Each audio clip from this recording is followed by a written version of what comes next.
다 함께 기도하심으로 저희들 새벽 예배를 하나님 앞에 정중히 드리도록 하겠습니다. 하나님 아버지, 저희들에게 주의 귀한 부활의 말씀을 허락하여 주셨고, 부활의 능력을 허락하여 주셨고, 부활의 은혜를 허락하여 주셔서 이 세상을 이길 수 있도록 인도하여 주심을 감사합니다. 죄와 사망의 권세를 이기신 예수님의 은혜로 말미암아 우리가 죄와 사망을 이기고 하나님께서 우리를 창조하신 그 목적에 따라서 하나님의 쓰시는 선지자로 제사장으로 왕으로 삶을 살게 하심을 기뻐하며 이 일을 증거하는 삶을 살게 하여 주셨고, 이 모든 은혜를 우리에게 허락하여 주셨고 깨닫게 하여 주셨고 전하게 하신 하나님의 귀한 말씀을 저희들 잘 배우고 그 안에서 바르게 고백하고 바르게 선포할 수 있도록 인도하여 주시옵소서. 함께 하시를 믿사오며 예수님 이름으로 기도드리옵나이다. 아멘. 함께 찬송가 162장 부활하신 구세주 162장으로 함께 찬양드리도록 하겠습니다. 부활하신 구세주 나 항상 섬기네. 온 세상 조롱에도 주 정령 사셨네. 그네로운 손길 부드러운 음성 주 예수 나와 함께 늘 계시네. 예수 늘 살아계셔서 주 동행하여 주시며 늘 말씀하시네. 예수 내 구세주 예수 내 맘에 살아계시네. 늘 살아계시네. 온 세상 살펴보니 주 사랑 알겠네. 내 맘이 아플 때도 주 사랑 알겠네. 이 세상 풍파 이길 힘 주시는 주니 주 다시 영광 중에 곧 오시리. 예수 늘 살아계셔서 주 동행하여 주시며 늘 말씀하시네. 예수 내 구세주 예수 내 맘에 살아계시네. 늘 살아계시네. 주 믿는 성도들아 다 기쁜 노래로 주 예수리와 함께 다 찬양드리세. 이 세상 소망이요 참 친구 되시는 주 예수 영원토록 찬양하세. 예수 늘 살아계셔서 주 동행하여 주시며 늘 말씀하시네. 예수 내 구세주 예수 내 맘에 살아계시네. 늘 살아계시네. 아멘. 함께 사도신경을 내용으로 우리의 신앙을 하나님 앞에 정중히 고백하도록 하겠습니다. 나는 전능하신 아버지 하나님, 천지의 창조주를 믿습니다. 나는 그의 유일하신 아들, 우리 주 예수 그리스도를 믿습니다. 그는 성령으로 잉태되어 동정녀 마리아에게서 나시고 본디오 빌라도에게 고난을 받아 십자가에 못 박혀 죽으시고 장사된 지 사흘 만에 죽은 자 가운데에서 다시 살아나셨으며 하늘에 오르시어 전능하신 아버지 하나님 우편에 앉아 계시다가 거기로부터 살아있는 자와 죽은 자를 심판하러 오십니다.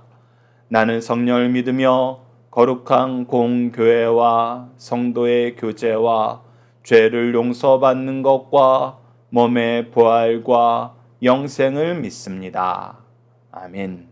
오늘 우리에게 주신 하나님의 말씀, 우리가 함께 나눌 말씀은 누가복음 120강, 누가복음 24장 1절에서 12절 말씀입니다. 누가복음 24장 1절에서 12절 말씀 제가 봉독해 드리도록 하겠습니다. 안식 후 첫날 새벽에 이 여자들이 그 준비한 향품을 가지고 무덤에 가서 돌이 무덤에서 굴려 옮겨진 것을 보고 들어가니 주 예수의 시체가 보이지 아니하더라. 이로 인하여 근심할 때 문득 찬란한 옷을 입은 두 사람이 곁에 섰는지라. 여자들이 두려워 얼굴을 땅에 대니 두 사람이 이르되 어찌하여 살아있는 자를 죽은 자 가운데서 찾느냐. 여기 계시지 않고 살아나셨느니라. 갈릴리에 계실 때 너희에게 어떻게 말씀하셨는지를 기억하라. 이르시기를 인자가 죄인의 손에 넘겨져 십자가에 못 박히고 제3일에 다시 살아나야 하리라 하셨느니라 한데 그들이 예수의 말씀을 기억하고 무덤에서 돌아가 이 모든 것을 11 사도와 다른 모든 이에게 알리니 이 여자들은 막달라 마리아와 요한나와 야고보의 모친 마리아라. 또 그들과 함께 한 다른 여자들도 이것을 사도들에게 알리니라. 사도들은 그들의 말이 허탄한 듯이 들려 믿지 아니하나 베드로는 일어나 무덤에 달려가서 구부려 들여다보니 세마포만 보이는지라. 그 된 일을 놀랍게 여기며 집으로 돌아가니라. 아멘. 오늘 본문 말씀을 사망 권세를 이기시고 부활하신 예수님이란 제목으로 함께 말씀을 나누도록 하겠습니다. 오늘 본문 말씀을 저희들 크게 두 단락으로 나눠서 보고자 합니다. 첫 번째 단락은 1절에서 7절 말씀으로 여자들은 무엇을 위하여 예수님의 무덤을 찾았고 천사들은 무덤을 통해서 무엇을 증거하나요? 키워드는 향품, 예수의 시체, 빈 무덤, 부활, 말씀 기억입니다. 자, 1절 말씀을 봅시다. 안식 후 첫날 새벽에 이 여자들이 누구였습니까? 어제 말씀을 통해서 아리마대 사람 요셉과 니고데모가 예수님의 장례를 준비할 때 그 위치를 따라서 확인한 여인들이었습니다. 그 여인들이 향품을 미리 준비하였고 이제 안식일이 지난 다음 지금 현재로 말하면은 주일 새벽을 얘기합니다. 유대인들은 안식일이 금요일날 해질 때부터 토요일날 해질 때입니다. 그리고 고대 사회는 지금처럼 밤에 안전하게 움직일 수 있는 수단이 거의 없었기 때문에 이들이 안식일이 끝나고 토요일날 저녁은 집에서 보내고 주일날 새벽에 그들이 무덤으로 찾아온 것입니다. 그래서 그 준비한 향품을 무덤에 들어가서 예수님께 발라주고 싶었습니다. 우리가 평행 말씀을 통해서 확인할 수 있는 것은 이 여인들이 처음에 무덤에 갈 때는 걱정을 해요. 누가 우리를 위해서 그 무덤에 돌을 굴려줄 수 있을까? 무덤의 돌은 장정이 여러 명이 힘을 합쳐서 간신히 굴릴 수 있는 것이기 때문에 그 걱정을 하고 갑니다. 그런데 가자 무엇을 발견하게 돼요? 2절입니다. 돌이 무덤에서 굴려 옮겨진 것을 보고 들어가니 주 예수의 시체가 보이지 아니하더라. 그들이 걱정했던 것처럼 무덤 문을 열는 것이 힘들었던 것이 아니라 그것이 불가능했던 것이 아니라 도리어 무덤 문은 열려 있었고 더 나아가서 무덤 안에 누워 있어야 되는 예수님의 시체도 보이지 않았다는 것입니다. 이로 인해서 그 여인들은 근심하게 돼요. 자, 그래서 4절 말씀을 보면 그들이 근심할 때 누구를 만나게 됩니까? 찬란한 옷을 입은 천사 두 사람을 만나게 됩니다. 그리고 이 천사를 볼 때 그들은 두려움에 빠지게 됩니다. 그들이 두려워서 어떻게 됩니까? 얼굴을 땅에 대고 아무것도 하지 못하게 돼요. 그때 천사의 증언과 가르침을 듣게 됩니다. 그 증언과 가르침이 무엇이냐라고 했을 때 그 증언이 어찌하여 살아있는 자를 죽은 자 가운데서 찾느냐. 즉 예수님은 살아나셨는데 왜 죽은 것으로 여기고 죽은 자들 가운데에서 찾듯이 시체를 찾느냐는 거예요. 그리고 계속해서 증언합니다. 여기 계시지 않고 살아나셨느니라. 자, 즉 부활을 증언하는 거예요. 근데 이 부활이 놀라운 것이 아니라는 것을 가르쳐 주세요. 왜 놀라운 것이 아니냐? 그 이유는 바로 이 부활에 대해서 예수님이 미리 가르쳐 주셨다는 것입니다. 6절 후반절 보십시오. 갈릴리에 계실 때 너희들에게 어떻게 말씀하셨는지를 기억하라. 그래서 너희들이 기억하고 그 역사가 일어난 이 증거를 확인해라. 뭐라고 얘기하셨느냐? 바로 7절입니다. 이르시기를 인자가 죄인의 손에 넘겨져. 즉 죄인의 손에 넘겨지는 것이 무엇입니까? 가룟 유다를 중심으로 한 유대 지도자들이 바로 이 죄인들이었어요. 그들이 예수님을 잡아서 이방인들인 로마 사람들에게 넘겨주고 어떻게 됐어요? 십자가에 못 박히셨습니다. 이 부분 예수님이 분명히 말씀하신 거예요. 그런데 어떻게 되신다고 미리 말씀하셨다? 제3일에 다시 살아나신다고 말씀하셨다. 그래서 금요일 저녁이 첫째 날, 토요일이 둘째 날, 주일 새벽이 셋째 날, 3일 만에 다시 살아나신 것입니다. 우리가 이 내용을 함께 묵상할 말씀을 통해서 좀 더 확인하도록 하겠습니다. 마태복음 28장 5절에서 6절을 보시죠. 천사들이 얘기합니다. 너희는 무서워하지 말라. 십자가에 못 박히신 예수를 너희가 찾는 줄을 내가 아노라. 그가 여기 계시지 않고 그가 어떻게 하신 대로 말씀하시던 대로 분명히 얘기합니다. 그가 미리 가르쳐 주시고 너희들에게 선포하시던 대로 살아나셨느니라. 더 나아가서 이 말씀하시던 대로는 우리가 어제 말씀을 통해서 예수님의 인생은 예수님이 구속사를 이루시는 그 과정은 어떠했느냐라고 봤을 때 예수님은 성경대로 나시고 성경대로 사시고 성경대로 죽으시고 성경대로 장사되시고 성경대로 부활하시고 성경대로 승천하시고 성경대로 다시 오신다. 그래서 너희들이 성경에 기록된 대로 예수님은 죽으시지만 성경에 기록된 대로 다시 살아나신다. 이 성경에 기록된 대로 되실 것을 예수님이 너희들에게 가르쳐주지 않았느냐. 우리가 마태복음을 통해서는 총 3번 예수님이 이 일을 가르쳐주세요. 언제 가르쳐주십니까? 첫 번째는 베드로가 주는 그리스도시요 살아계신 하나님의 아들이십니다 라고 얘기하면서 예수님에 대한 바른 믿음을 갖게 되자 그때 예수님께서 예루살렘에 이제 올라가면 그가 죄인들의 손에 넘겨지고 이방인들로 하여금 그가 고난을 당하고 십자가에 못 박혀 죽으실 것을 말씀하시고 다시 살아나실 것도 말씀하십니다. 그때도 베드로가 그렇게 되면 안 돼요 라고 얘기하면서 하나님의 뜻보다는 자신의 뜻을 더 내세우는 것을 주님께서는 크게 책망하셨어요. 사탄아 물러가라 라고 하면서 크게 책망하셨어요. 그리고 두 번째는 언제 말씀하셨습니까? 변화산에서 그 영광된 모습을 보이시고 나서 이 말씀을 하셨어요. 그래서 하나님의 영광이 있고 그 영광이 자기들의 영광이 될 거라고 얘기할 때 도리어 예수님은 죽으심과 고난을 얘기하셨어요.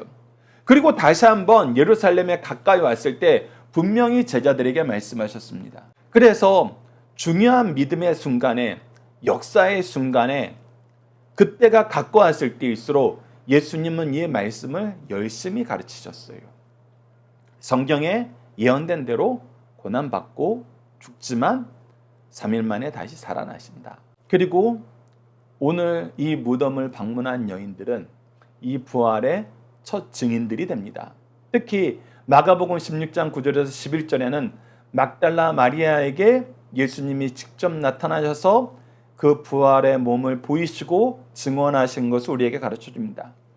마가복음 16장 9절에서 11절 말씀을 보시죠. 예수께서 안식 후 첫날 이른 아침에 살아나신 후 전에 7 귀신을 쫓아내어 주신 막달라 마리아에게 먼저 보이시니 마리아가 가서 예수와 함께하던 사람들이 슬퍼하며 울고 있는 중에 이 일을 알림해 그들은 예수께서 살아나셨다는 것과 마리아에게 보이셨다는 것을 듣고도 믿지 아니하니라.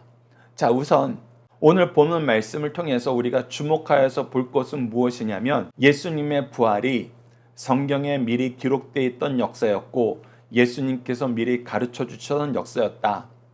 그리고 이 역사는 반드시 성취된다. 하나님의 뜻과 계획은 반드시 이루어진다.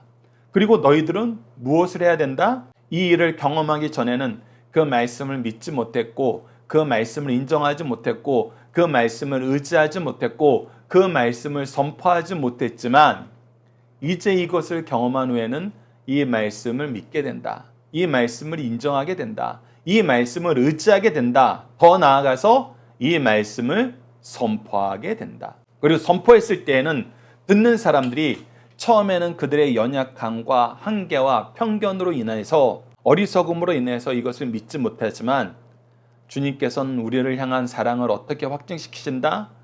끝까지 찾아와 믿게 하심으로 그 사랑을 우리에게 확증시켜 주신다. 이 역사를 우리가 앞으로 24장을 통해서 풍성하게 확인하게 됩니다. 자, 그래서 어제 잠시 여러분들에게 언급해드렸던 것처럼 예수 그리스도의 부활이 구약에 어떻게 미리 선포되었느냐, 그 첫 번째 말씀이 시편 16편 10절과 11절 말씀이고, 어제 잠깐 말씀드렸던 대로 다니엘서 말씀에서도 이 내용이 나옵니다. 오늘은 이 시편 말씀을 토대로 예수 그리스도의 죽으심과 부활이 성경에 미리 기록되어 있었고, 베드로가 예수님의 부활을 구약 성경을 토대로 어떻게 백성들에게 선포하는지 우리가 잠시 확인하는 시간 갖도록 하겠습니다. 자, 시편 16편 10절로 11절을 보시죠. 이는 주께서 내 영혼을 수월에 버리지 아니하시며 주의 거룩한 자를 멸망시키지 아니하실 것입니다. 주께서 생명의 길을 내게 보이시리니 주의 앞에는 충만한 기쁨이 있고 주의 오른쪽에는 영원한 즐거움이 있나이다.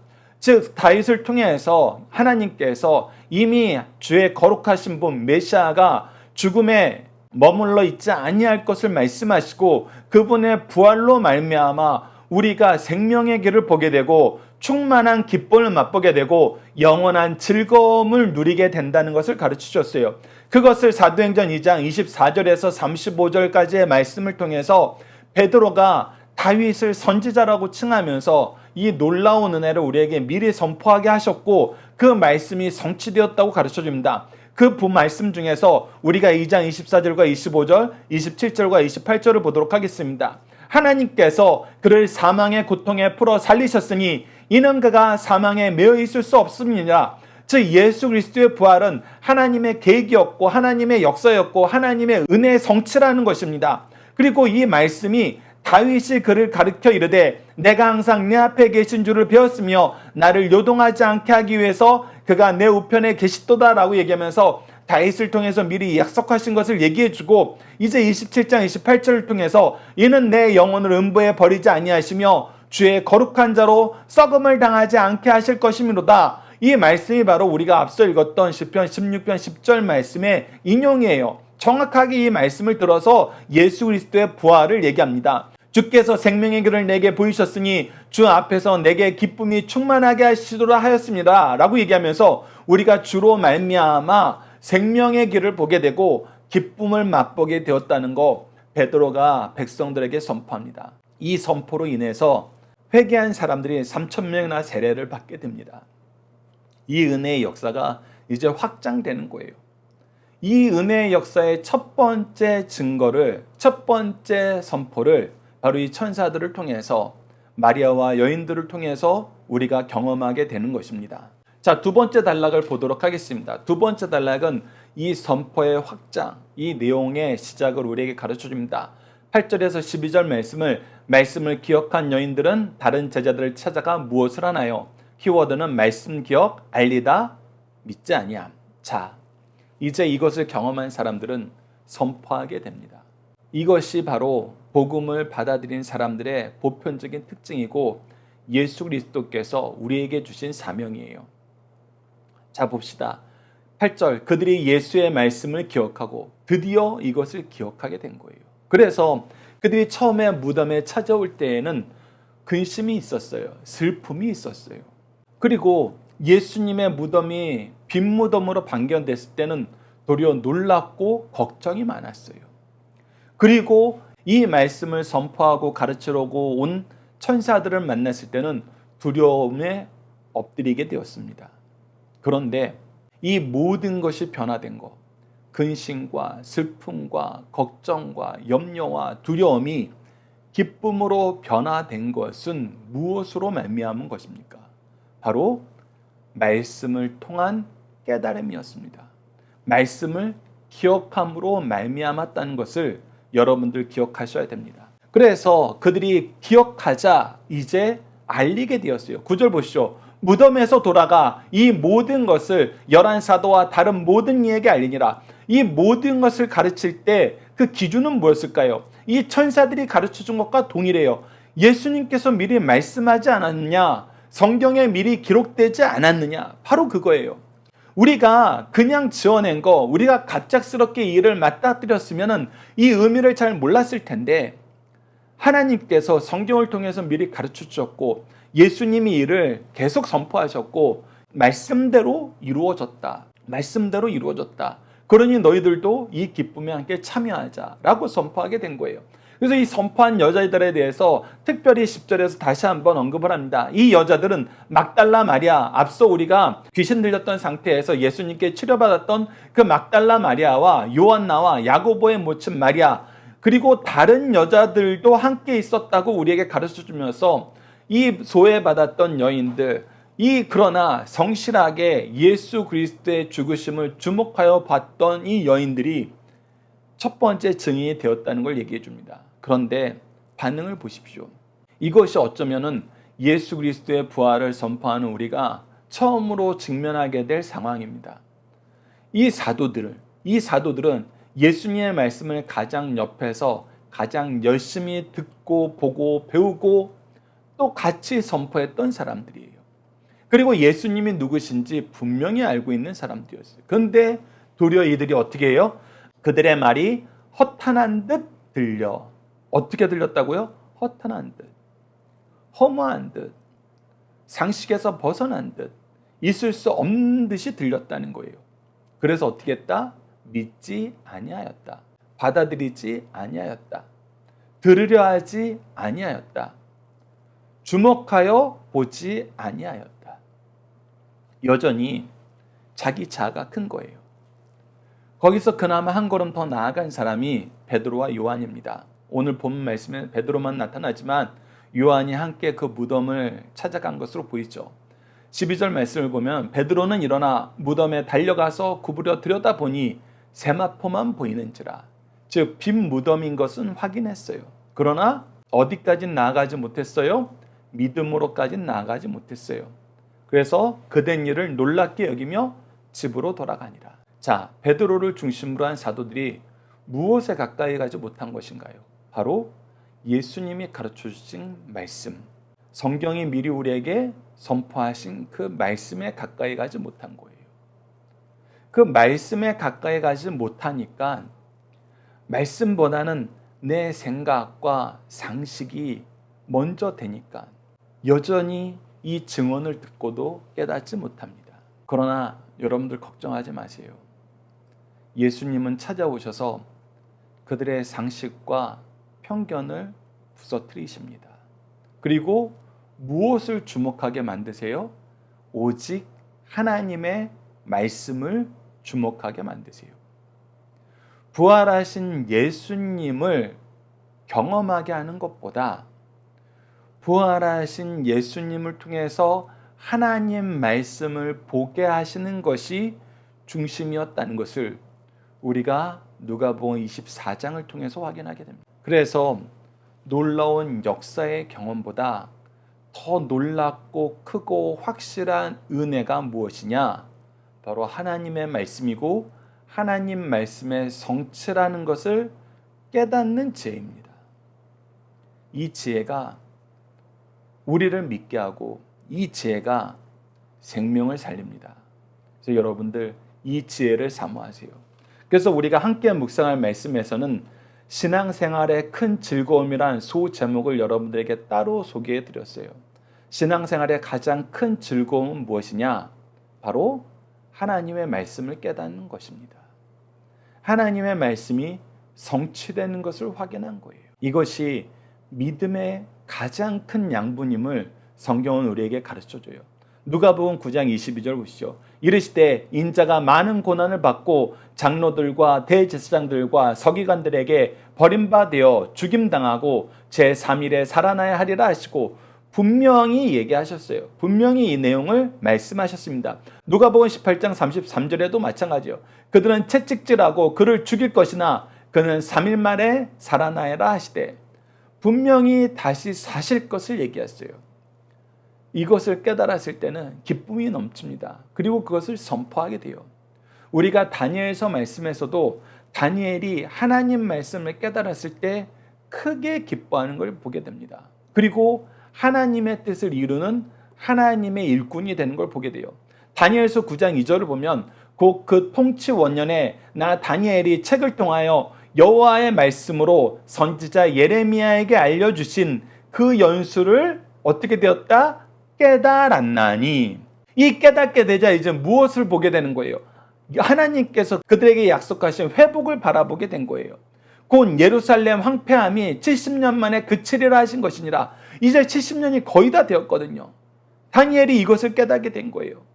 그래서 이 기쁨을 주체하지 못합니다. 그런데 그 기쁨을 주체하지 못하는 모습이 무엇으로 이어지느냐? 그가 회개하는 모습으로 이어져요. 왜? 이 기쁨을 맛보기 위해서는 우리에게 참된 회개가 필요하니까. 우리가 죄에 대한 회개와 회복에 대한 은혜의 역사를 바라보는 것이 이 말씀의 기쁨을 누리는 사람들이 이 말씀의 기쁨을 잃지 않기 위해서, 이 말씀의 기쁨을 온전하게 누리기 위해서 실천하는 모습이라는 것입니다. 그래서 여러분들 이 말씀의 기쁨을 놓치지 마십시오. 이 말씀의 기쁨에 가까워지는 사람이 되십시오. 베드로가 처음에는 이 말씀의 기쁨을 깨닫지 못하고 가까이 지내지 못했어요. 그러나 예수 그리스도의 은혜로 이 말씀의 기쁨을 가까이 하고 이 말씀의 기쁨을 깨닫는 것이 풍성하여지자 어떻게 했어요? 사도행전 2장을 통해서 보는 것처럼 예수 그리스도의 부활이 성경에 미리 기록되어 있던, 특히 그들이 존경하던 다윗을 통해서 선포된 말씀임을 깨닫고 이것을 나누길 즐거워하고, 그로 말미암아 하나님의 은혜가, 그리스도 예수를 통해서 선포되는 은혜가 이 백성에게 충만하게 만듭니다.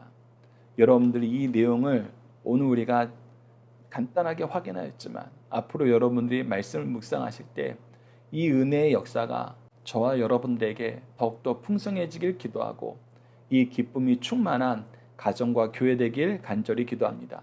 자, 중심 사상 하나씩 보도록 하겠습니다. 첫 번째, 예수님의 부활은 제자들이 꾸며낸 신화적 사건이 아니라 역사적인 사건이란 것입니다. 그 증거가 예수님의 빈 무덤입니다. 특히 우리가 마태복음과 함께 연결해서 보면 이 빈 무덤의 의미가 얼마나 큰 거인지 우리가 깨닫게 돼요. 그 부분은 우리가 다음 기회에 함께 나누는 시간을 갖도록 하겠습니다.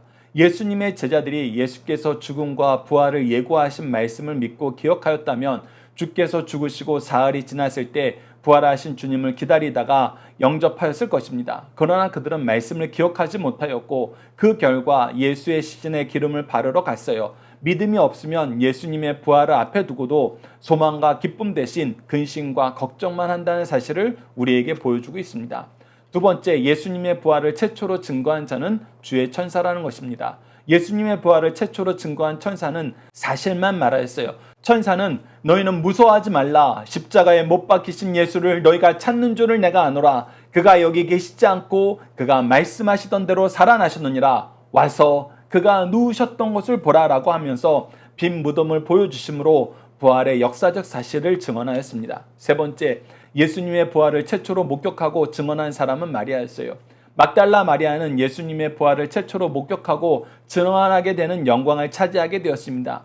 이는 과거를 묻지 않는 하나님의 놀라운 사랑입니다. 마리아는 7 귀신 들렸던 자로 예수께서 그 귀신을 쫓아내 주셨어요. 막달라 마리아는 부활의 소식을 제자들에게 전하였으나 제자들은 즉시 믿지 못하였습니다. 오늘 내가 믿고 증언자가 된 것은 크고 놀라운 은혜라는 것을 이 마리아를 통해서, 제자들을 통해서 우리에게 가르쳐주고 있습니다. 자녀들과 함께하는 기도 훈련 내용으로 함께 기도하도록 하겠습니다. 말씀을 통해서 우리에게 언약을 가르쳐 주시고 언약의 성취를 경험하게 하시는 하나님, 하나님의 뜻이 이루어지는 것을 볼 때 하나님의 말씀을 주신 것이, 하나님의 뜻 안에서 사는 것이 얼마나 기쁘고 능력 있는 일인지 경험하며 감사합니다. 특히 예수 그리스도의 부활의 역사를 깊이 있게 경험하고 그리스도인으로 살게 하셨는데, 우리가 교회에서도 가정에서도 예수 그리스도를 통해 성취된 구속사를 나누지 않고 세상의 필요만 쫓아감을 용서해 주소서. 그리스도인에게 주신 최고의 기쁨인 구속사를 깨닫고 경험하게 하시고 구속사의 능력 있는 일꾼들에게 주시는 담대함과 강함을 우리의 모든 인생 속에서 충만하게 누리도록 도와주셔서 예수님 이름으로 기도드립니다. 아멘. 주기도문으로 예배를 마치겠습니다.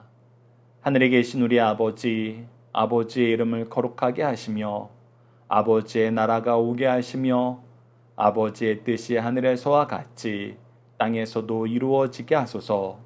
오늘 우리에게 일용할 양식을 주시고 우리가 우리에게 잘못한 사람을 용서하여 준 것 같이 우리 죄를 용서하여 주시고 우리를 시험에 빠지지 않게 하시고 악에서 구하소서.